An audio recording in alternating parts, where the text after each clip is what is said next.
Muy buenos días, me alegra sobremanera estar aquí nuevamente con usted para una nueva emisión del programa Gildardo tiene la palabra. Vamos a la primera parte, que consiste en 10 minutos que siempre le dedicamos del programa a compartir con usted un comentario personal, óigame bien, un comentario mío sobre o algún artículo que ha escrito uno de los editorialistas o algún tema que considero importante que usted deba conocer, y lo traigo aquí para que usted lo conozca o que lo recuerde, lo repase y lo tenga presente, porque todos los días aprendemos algo nuevo y nunca se para de aprender.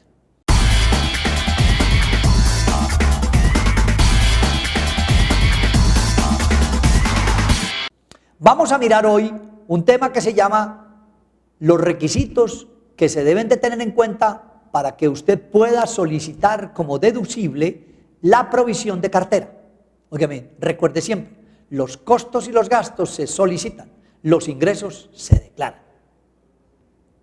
Entonces, los requisitos para la deducción de la provisión de cartera están establecidos en el Estatuto Tributario, en los artículos, no en el Estatuto Tributario, o sí más bien en decretos reglamentarios de artículos del Estatuto, pero básicamente este está en un decreto reglamentario que es el 187 del año 75, en los artículos 145 a 146 y artículos 72 a 75 del decreto reglamentario 187, porque recuerde que ya hay el Estatuto Tributario en la sección del artículo 104 a 177 raya 2, que contiene todo lo que son deducciones, que son lo que se habla de gastos, contiene allá que se puede tomar como deducción la provisión de cartera, pero hay unos decretos reglamentarios, hay un decreto reglamentario sobre todo en el artículo 145 a 146 y 72 a 75 del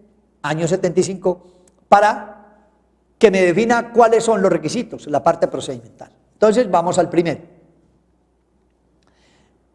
¿Qué me dice la ley? En lo que tiene que ver con la provisión de cartera, porque también hay deducción por deudas manifiestamente perdidas, y eso es otra cosa. Entonces vamos a ver primero lo que tiene que ver con la deducción de la provisión de cartera o cuando usted castiga directamente cuentas contra el Estado de resultados, que son las que se llaman deudas manifiestamente perdidas. Son dos cosas diferentes. Una cosa es que usted tiene esa provisión y otra cosa es que usted lo que hace es un débito al gasto y un crédito a la cartera. Y otra cosa es que usted lo lleve directamente al Estado de resultados, que son deudas manifiestamente perdidas.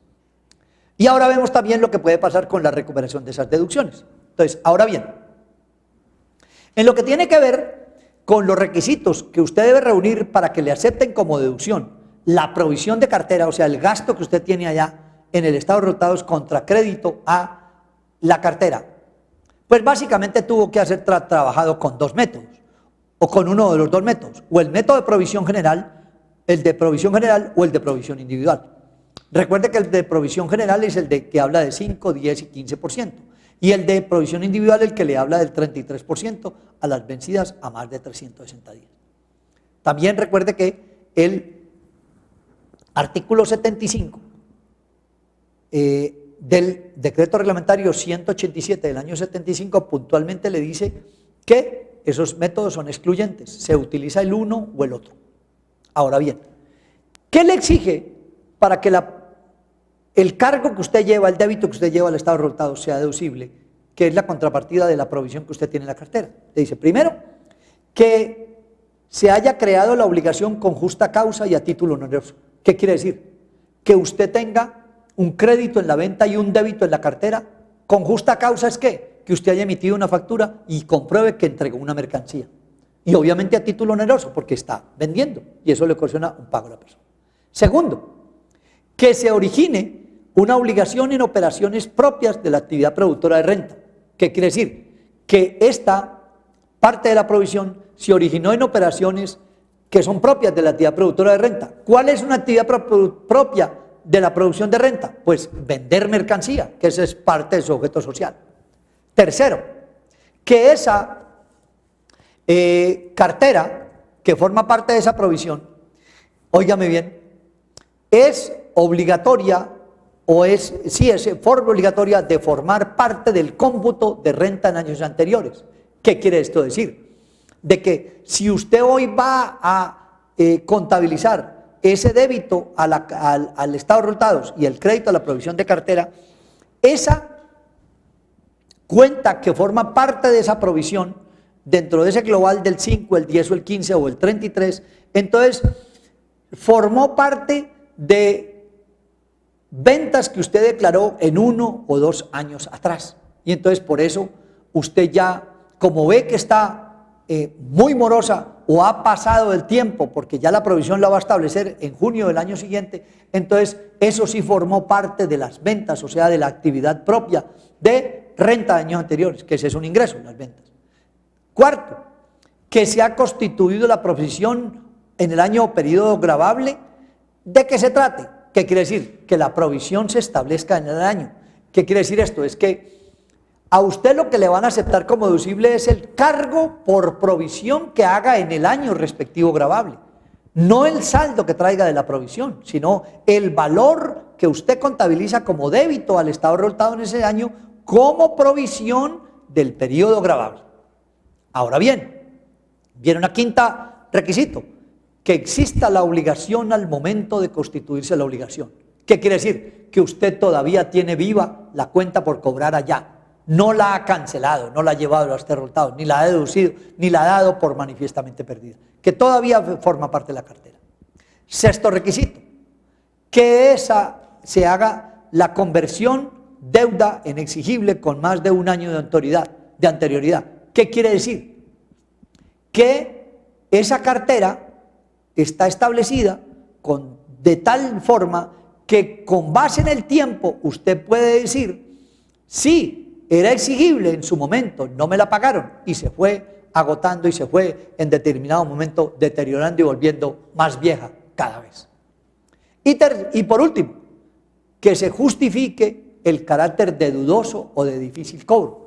Por lo tanto, usted tendrá que tener en la carpeta que ha iniciado todos los documentos de cobro, que ha hecho todas las gestiones de cobro, vía cobro persuasivo, mandándole cartas recordatorias, cobro coactivo, haciéndole cobro por abogado, buscándole qué tiene, haciendo todas las diligencias del caso para que el señor pague. Ahora bien, ¿qué sucede con las deudas manifiestamente perdidas? Que esa es otra posibilidad y también puede pedirse como deducción, pero miremos cuáles son los requisitos. Primero, que usted la ha creado de forma obligatoria y con justa causa y a título oneroso, lo mismo que decíamos aquí. Que fue producto de una venta, de una emisión de una factura, que existe la factura, que usted entregó la mercancía y puede comprobar que entregó la mercancía y que eso era título oneroso, o sea que le debe. Segundo, también la mencionamos ahora, que ha habido obligación de formar parte del cómputo de renta en los años anteriores o créditos productores de renta de los años anteriores. ¿Qué quiere decir? Que al usted estarla formando o estarla cancelando como deuda manifiestamente perdida directamente al estado de resultados, es porque esa cuenta formó parte dentro de los ingresos, o sea, de lo que usted tiene en la 4, para hacer ingresos o valores grabados en los años anteriores que el gobierno se los tomó como renta. Por eso le dice obligación de haber formado parte del cómputo de la renta de años anteriores, o sea, formó parte de los ingresos sobre los cuales usted pagó impuestos años anteriores. También, un tercer requisito, que usted haya descargado la cuenta en el año periodo gravable con un abono a la cuenta, cuentas por cobrar y al estado de resultados. Entonces, que usted compruebe el asiento contable, crédito a la cartera, a la 13 y débito a la cuenta 5 como cuenta incobrable. Cuarto requisito, que exista la obligación al momento del descargo de cuenta por cobrar, que usted pueda demostrar que desde cuándo traía la contabilizada la cuenta, la factura, 1 o 2 años, 6 meses, 7, 8, 10 meses, ahí, y que pueda comprobar que existía al momento de usted trasladar al estado de resultados. Y quinto, que existan razones de deuda manifiestamente perdida o sin valor. O sea, que ya usted tenga agotados todos los procedimientos para obtener un pago de un cliente, incluso verificaciones en la Oficina de Instrumentos Públicos de que no tiene bienes a su favor, quiero decir, del deudor, o de la Secretaría de Hacienda Municipal en cuanto a vehículos, o alguna propiedad, o algún saldo en bancos, alguna cosa, pero ¿con base en qué? En un agotamiento de vía jurídica que usted ha hecho con un abogado para que le haga todos estos trámites y declarar definitivamente la cuenta como perdida. Finalmente, óigame bien, finalmente, que pues ya sabemos entonces o recordamos cuáles son los requisitos para que una deuda o para que el gobierno me acepte como deducción la provisión de cartera, que es la que yo calculo de forma global, el 5, el 10 y el 15 o el 33 de mi análisis de cartera vencida. O los requisitos para solicitar como deducible una deuda que yo considero manifiestamente perdida, sí, y que la cancelé directamente al estado de resultados, 100%. Pero también, ¿qué puede suceder? Cuando usted hace ese tipo de cancelaciones de deudas directamente al estado de resultados o registro al estado de resultados de esas provisiones de cartera y ocurre alguna recuperación de una plata de esas que usted ya dio como perdida y que la solicitó como costo de deducción y que el gobierno se la aceptó. Entonces le dice, hagámonos pasitos, le dice el gobierno. ¿Sí? Las cosas se deshacen como se hacen. Usted me la canceló y me la cargó a gastos. Ahora la recuperó y la lleva al ingreso. Entonces le dice, cada que usted recupere una deducción de esas, entonces manéjemela como dice el Estatuto Tributario en el artículo 195. Deducciones cuya recuperación constituye renta líquida.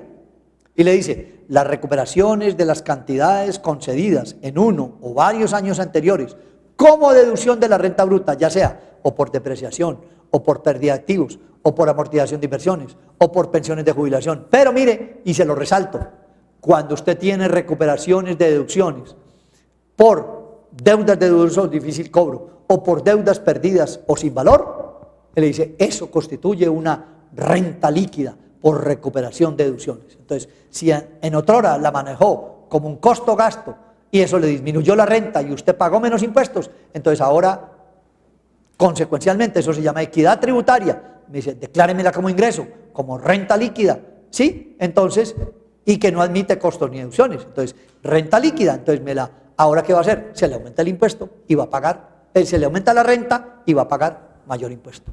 Y en general, le dice la ley, al final del artículo 195, cualquier otro concepto que tenga hasta la concurrencia del monto de la recuperación. Muy bien, hasta ahí lo que tiene que ver con el concepto del día, en lo que tiene que ver con los requisitos para la deducción de provisión de cartera y deudas manifiestamente perdidas, así como la recuperación de deducciones. Muchas gracias por escucharme, hacemos una pausa y ya regresamos.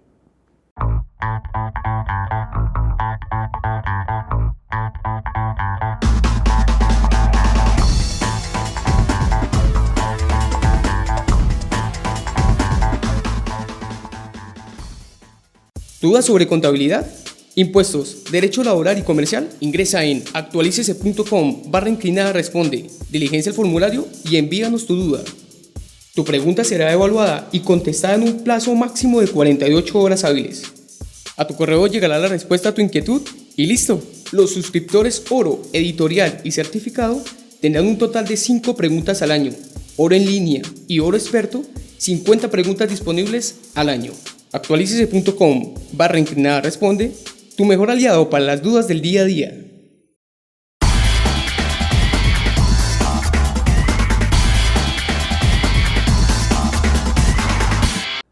Muy buenas, nuevamente aquí con ustedes para la segunda parte del programa en lo que tiene que ver con el tema del día. El tema del día de hoy es las obligaciones de los responsables de IVA. Oigan, las obligaciones de todos los que son responsables de impuesto sobre las ventas, IVA. Primera obligación, indudable, la entrada al procedimiento tributario y a lo que tiene que ver con la Dirección de Impuestos y Ciudadanos Nacionales. Inscribirse en el Registro Único Tributario RUT. Esa es la primera obligación. Inscribirse en el Registro Único Tributario del RUT. ¿Y eso está dónde? Artículo 555-2 del Estatuto Tributario. Ahora bien, ahí es importante que tenga en cuenta lo que disponía el decreto reglamentario 2788 del 2004, lo que trajo ahora el 2460 del 2014 en lo que tiene que ver con el RUT, y lo que acotó el decreto ley 19 del 2012, ley antitrámites en su artículo 70 y 71. ¿Cuál es el propósito del RUT? Sencillamente, primero, identificarlo a usted. Por eso le asignan un RUT. Segundo, ubicarlo a usted. O más bien, segundo, clasificarlo. Persona natural, persona jurídica, régimen común, régimen simplificado, etc. Y tercero, ubicarlo, tener una dirección para ella escribirlo. Ahora bien, ¿cuál es el ámbito de aplicación o cuál es el alcance del RUT? Sencillamente, toda persona natural y toda persona jurídica, sea régimen común o régimen simplificado. ¿Sabemos que el RUT sustituyó unos registros? Sí, señor. El Registro Nacional de Vendedores, que ya no hay que hacerlo, ni el Registro Nacional de Exportadores, ni el Registro Nacional de Usuarios Aduaneros y otros registros que maneje la DIAN. Eso ya lo maneja la DIAN al interior con base en lo que usted ha denunciado en el RUT. ¿Qué efectos tiene esa obligación de inscribirse en el RUT? Primero, una responsabilidad penal. Oigan, es el efecto. Una responsabilidad penal. Porque si usted hace una información inexacta, de acuerdo con lo que dice el artículo 14 del decreto reglamentario 2788 del 2004 y reformado con el 2460 del 2014, entonces usted puede tener una sanción penal por actualizar el RUT con información inexacta. Y también puede hacerse acreedor a cualquiera de las sanciones que tiene consideradas el Estatuto Tributario en el artículo 658-3 por no actualizar oportunamente el RUT. Ahora bien, recuerde que está pendiente de reglamentar por el gobierno es los elementos del RUT, y es que el famoso NIS o número de identificación de seguridad social es el que se va a usar a futuro para identificar para todos los efectos a las personas naturales, más, óigame bien, el código, la cédula, de acuerdo con lo que dijo el artículo 16 de la ley 1607. Recuerde que eso está pendiente de reglamentarse por parte del Estado, y es cuándo es que va a poner a funcionar ya el NIS, o sea, el número de identificación de seguridad social, que como le digo, es la identificación para todos los efectos de las personas naturales donde les va a asignar esa cédula más un código para identificarlos y seguramente va a sustituir el RUT o qué va a hacer con el RUT. Eso falta reglamentar. Artículo 16, ley 1607. Otra obligación de los responsables de IVA, expedir factura o documento equivalente. Ya sabemos, el artículo 511 y 615 establecen la obligación de expedir factura. Y adicionalmente dice, ¿cuándo se considera cumplido el deber formal de expedir factura? Dice, cuando usted expide y entrega el original y conserva la copia. Ahora bien, también es importante tener en cuenta en esta obligación de expedir factura o documento equivalente que el artículo 618 establece también la obligación de exigir factura o documento equivalente. No solamente es que es la obligación de expedirla cuando vende, sino la obligación de exigirla cuando usted compra. En los requisitos de las facturas, pues deben ser consultados en el artículo 617. Ya están todos los requisitos que deben reunir las facturas y eso ha sido uno de los temas de nuestros por allá en los comentarios del día en los programas de 20 minutos, en los espacios de 10 minutos en este mismo programa. Ahora bien, en lo que tiene que ver con el documento equivalente, recuerde que por allá el artículo 771 del Estatuto le dice que para que procedan los costos, deducciones e impuestos descontables, usted deberá pedir o solicitarlos con una factura que cumpla los requisitos o con un documento equivalente que cumpla los requisitos. Y adicionalmente en lo que tiene que ver que cuando no haya obligación de expedir factura o documento equivalente, que el papel o el documento con el cual usted lo solicite deben ser en documentos que contengan los requisitos que va a reglamentar el Estado, y eso ya lo reglamentó. ¿Dónde está? En el artículo 3, decreto reglamentario 3050 del 97, para todo documento equivalente para todas las compras que yo haga con los que no están obligados a expedir factura o documento equivalente.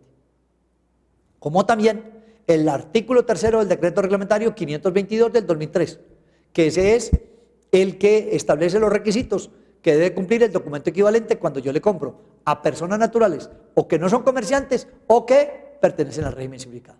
Recuerde también que es importante que se revise el decreto reglamentario 1001 del año 97, que habla de los que no están obligados a, o más bien, los documentos que equivalen a factura. Viene luego lo que tiene que ver con el régimen simplificado, en lo que es expedir factura o documento equivalente. Recuerda que el régimen simplificado, de acuerdo con el artículo 506, él tiene que cumplir todos los sistemas de control de la DIAN. Por lo tanto, en virtud del artículo 616, el señor tiene que llevar el libro fiscal de registro de operaciones diarias, pero también tiene que cumplir con el 618, y es exigir factura de compra, porque como él no está obligado a facturar, pues sí, cuando compra debe exigir factura. Ahora bien, otra obligación de los responsables, cumplir normas de contabilidad. En esto, recuerden lo que dispone el artículo 509, que usted debe manejar en su contabilidad un registro auxiliar de tanto las compras como las ventas, porque con las compras el gobierno se da cuenta cuál es el IVA descontable y con las ventas cuál es el IVA general.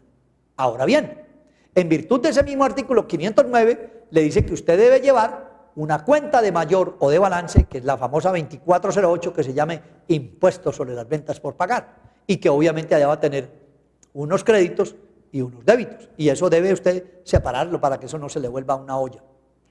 Ahora bien, en virtud del artículo 15 del decreto reglamentario 522 del 2003, le habla de que usted debe manejar en cuentas separadas tanto los ingresos gravados como los ingresos exentos como los ingresos excluidos. Así como también en el artículo 4 del decreto reglamentario 1165 del año 96, le dice la ley que si usted maneja diferentes tarifas, o sea, tarifa del 5 o el 16, usted debe manejar eso en cuentas separadas. Así como también, si usted, de acuerdo con lo que dispone el artículo 510 del Estatuto Tributario, hace retención en la fuente de IVA, también tiene que manejar una cuenta aparte que se llame retención en la fuente de IVA, que es la 2367. En lo que tiene que ver con el régimen simplificado, en normas de contabilidad, pues recuerde que él, de acuerdo con el artículo 506, tiene que cumplir todos los sistemas de control que estableció la DIAN, resolución 3788 y 5709 del 2004. Y que adicionalmente él, en virtud del artículo 616, debe llevar su libro fiscal de registro de operaciones diarias. Esa es su contabilidad. Y adicionalmente, para complementar ese libro, él debe pedir, de acuerdo con el artículo 618, todas las facturas cuando compre. Ahora bien, otra obligación de los responsables, presentar las declaraciones tributarias. Entonces, recuerde, el artículo 579 ya le estableció que esa función de recaudo, la DIAN se la entregó a los bancos para que ellos reciban las declaraciones. Obviamente usted puede hacer objeto de la declaración electrónica, o sea, la declaración por internet. Entonces ya no tendría que presentar en el banco, solamente en el banco va el que presenta el medio litográfico. Sabe que con base en el artículo 579, el gobierno estableció o establece un calendario tributario y que cada año eso sale en el famoso decreto que llamamos decreto de los plazos, al final del año, donde sale quién tiene que declarar, quién no tiene que declarar, dónde declara, cuándo declara, en qué fecha, depende de su último dígito. También recuerde que en lo que tiene que ver con las declaraciones tributarias, hay unas declaraciones que en virtud del artículo 580 se dan como no presentadas. Uno, que usted la presente en el lugar que no es.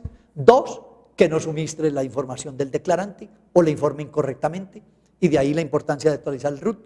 O que usted no identifique los valores que son las bases gravables, ingresos netos, ingresos brutos, compras, impuesto descontable, IVA generado, retenciones en la fuente que le practicaron.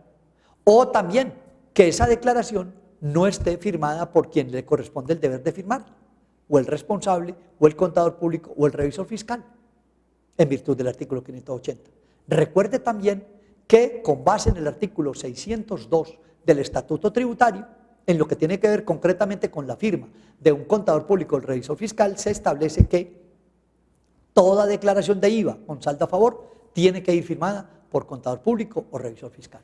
Y adicionalmente, que todo el que esté obligado a llevar contabilidad y su patrimonio bruto del año anterior o sus ingresos brutos del año gravable sean superiores a 100.000 UETs, tienen que presentar firmada su declaración de IVA por contador público o revisor fiscal. Ahora bien, vendría la pregunta, Gildardo, ¿y cuándo no hay obligación de presentar declaración de IVA? En virtud del artículo 601, recuerde que los que pertenecen al régimen simplificado no están obligados a presentar declaración de IVA. También que en virtud del artículo 6 del decreto reglamentario 1813 del año 84, todo comerciante de bien y servicio exento no es responsable de IVA, por lo tanto no presenta declaración de IVA. Así como también en el evento en que usted solamente venda bienes excluidos, bienes o servicios excluidos, pero únicamente, obviamente, en la medida en que usted únicamente venda bienes excluidos o preste servicios excluidos, no tiene obligación de presentar declaración de IVA. ¿Por qué? Porque usted no es responsable de IVA.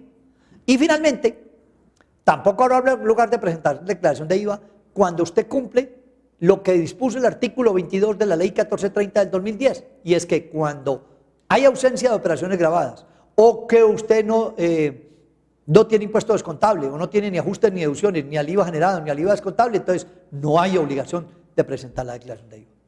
Finalmente, recuerde en esto de las declaraciones que si se le presenta, se le queda, o sea, usted no la presenta dentro del calendario tributario, tiene que calcular una sanción por extemporaneidad. Y que esa sanción por extemporaneidad depende de que usted se dé cuenta y usted mismo calcule la sanción por extemporaneidad, y para eso utiliza el artículo 641. O que usted se deje emplazar por la DIAN, y para eso tiene que utilizar, para liquidar la sanción, el artículo 642, donde las sanciones se le doblan. Para esto le recomiendo se vea anteriores programas que hemos hecho de esto de Gildardo tiene la palabra, y lo que tiene que ver con los 20 minutos de tema del día, cómo se calcula la sanción por extemporaneidad. Otra obligación de los responsables, recaudar y consignar el IVA. Oigan, recaudar y consignar el IVA.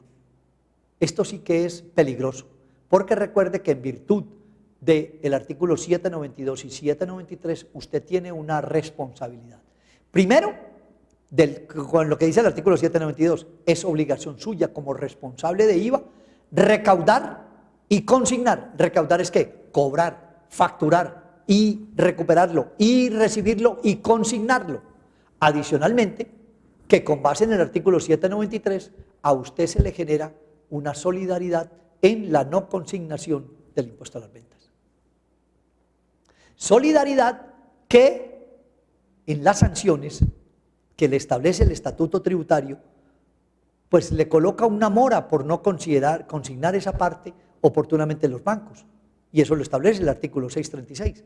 Pero peor aún, en el evento en que usted se quede con él o más del tiempo, o definitivamente se quede con él o más del tiempo necesario, 2 meses, de acuerdo con lo que le establece el estatuto tributario en el artículo 636, perdón, 1 mes. Entonces, usted se hace acreedor a la sanción que establece el artículo 402, ley 599 del 2000, Código Penal, prisión de 1 a 6 años. Óigame, allá está en el Código Penal, apropiarse indebidamente de los dineros del Estado. Eso es fraude procesal.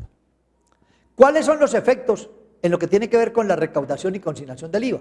Pues sencillamente, ¿qué puede pasar? Si una persona del régimen simplificado llegara a recaudar el IVA, estaría sometido ¿a qué? A cumplir todas las obligaciones del régimen común. ¿Por qué? Porque ya sabemos, él no tiene obligación ni de facturar ni de cobrar el IVA. ¿Y eso quién lo establece? El artículo 15 del decreto reglamentario 380 del año 96. Consecuencias de no pagar el impuesto a cargo, pues ya sabemos. Primero, que usted puede ser merecedor de lo siguiente. El no pago del IVA dentro de los 2 meses que le hablaba ahora, que es el plazo fijado para la presentación y declaración, incurre en delito de ¿qué? De omisión de agente retenedor. Oigan, el no pago del IVA dentro de los 2 meses que le fija el gobierno incurre en el delito de omisión de agente retenedor. Artículo 402, Código Penal, Ley 599 del 2000. Ahora bien, el que usted disminuya el saldo a pagar o aumente el saldo a favor por retenciones o por impuestos en una cuantía superior a 4.100 VTs, usted incurre en la inhabilidad para ejercer el comercio. Oigan, en términos de 1 a 5 años más una multa de 410 VTs. Recuerde mirar el artículo 640-1 del Estatuto Tributario.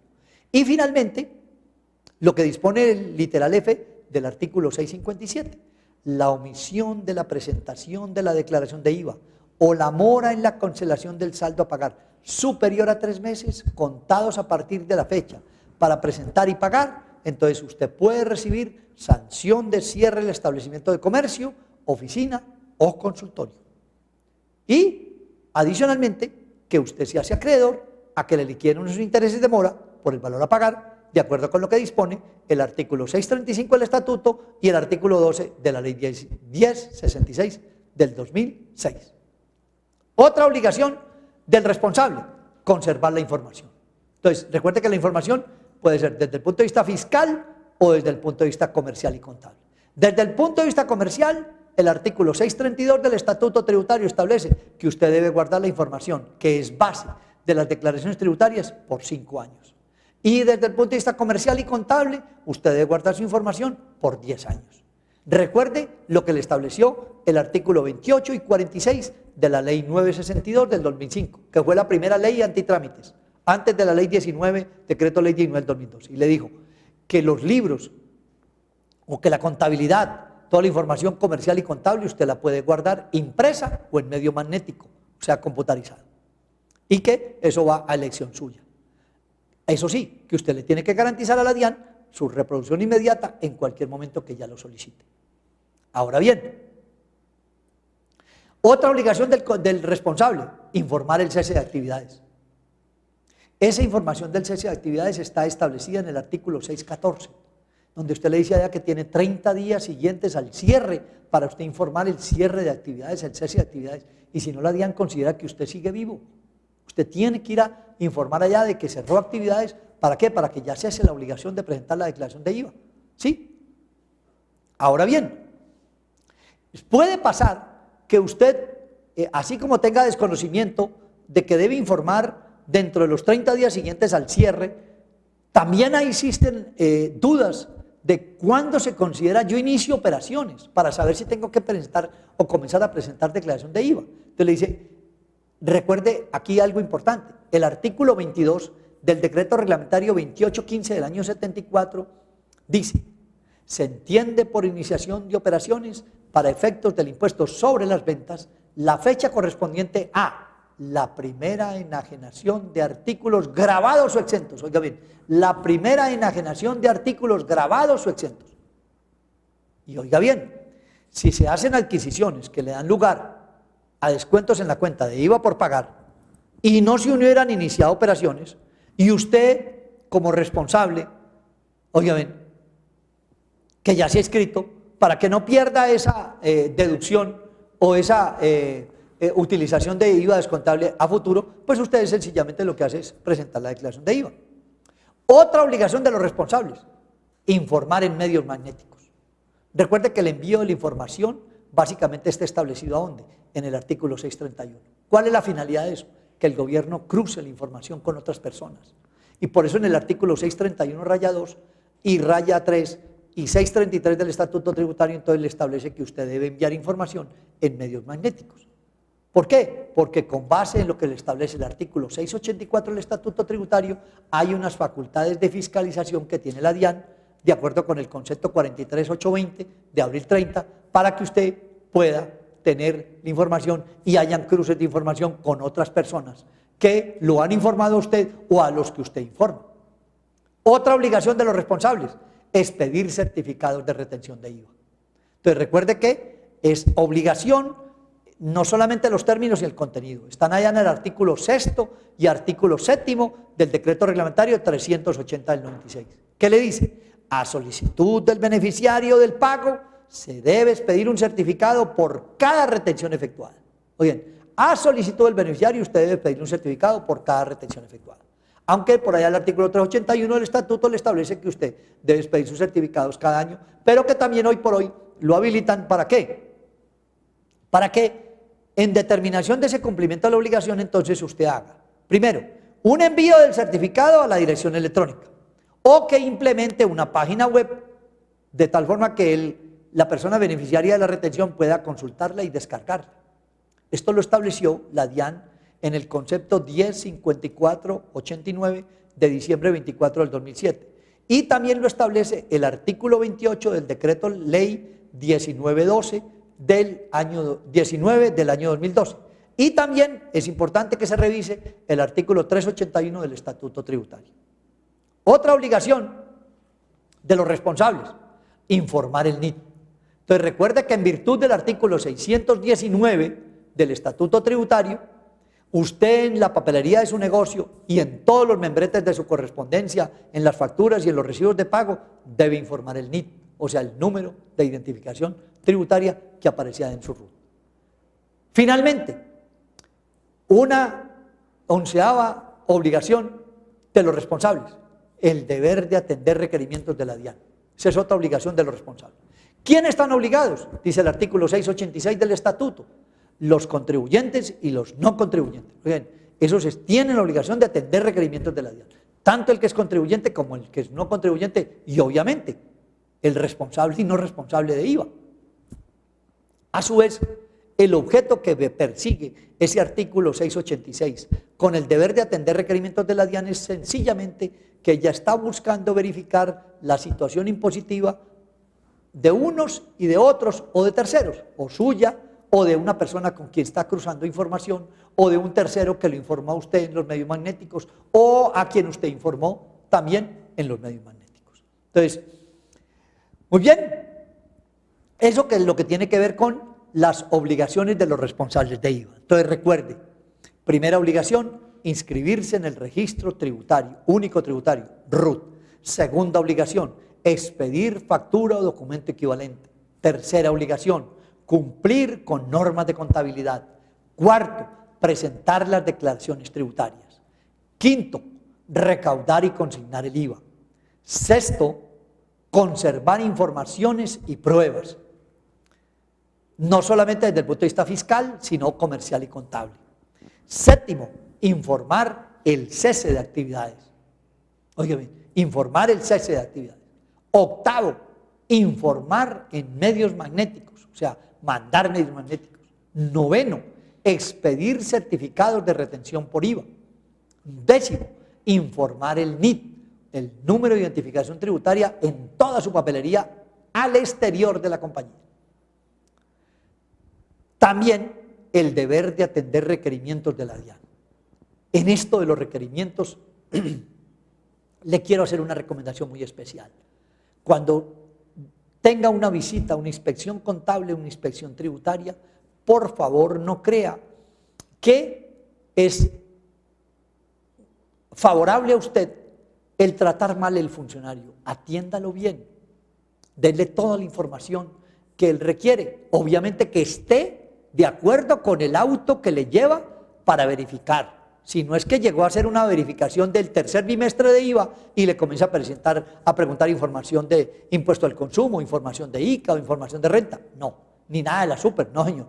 Vino a hacer una verificación del tercer bimestre de IVA. Pero lo que le quiero recomendar con esto es que lo trate bien, atiéndalo bien. No lo tire por allá a un lugar donde sin aire acondicionado, sin tinto, donde no tenga la información, porque, óigame bien, es experiencia nuestra de seminarios que le hemos dictado a funcionarios de fiscalización de la DIAN de varias administraciones del país, es que ellos se generan una muy buena energía cuando son bien atendidos, cuando ven que la información está debidamente archivada, bien organizada, hay un archivo donde la información se consigue oportunamente, eso deja imagen de organización, de aseo, de pulcritud, de estar cumpliendo con la obligación y no estar buscando la información, que es que no la tiene, que el contador la tiene, que es que él viene mañana, que él viene cada 8 días, que el contador la votó. No, siéntalo en un lugar agradable, atiéndalo bien y deje que él cumpla su obligación. ¿Sí? Al fin y al cabo, ese es su trabajo. Señores, hasta ahí lo que tiene que ver con las obligaciones de los responsables de IVA. Señoras y señores, usuarios del portal actualícese.com, muchas gracias por recibirme y muchas gracias por escucharme. Que tenga un buen día y hasta una próxima oportunidad.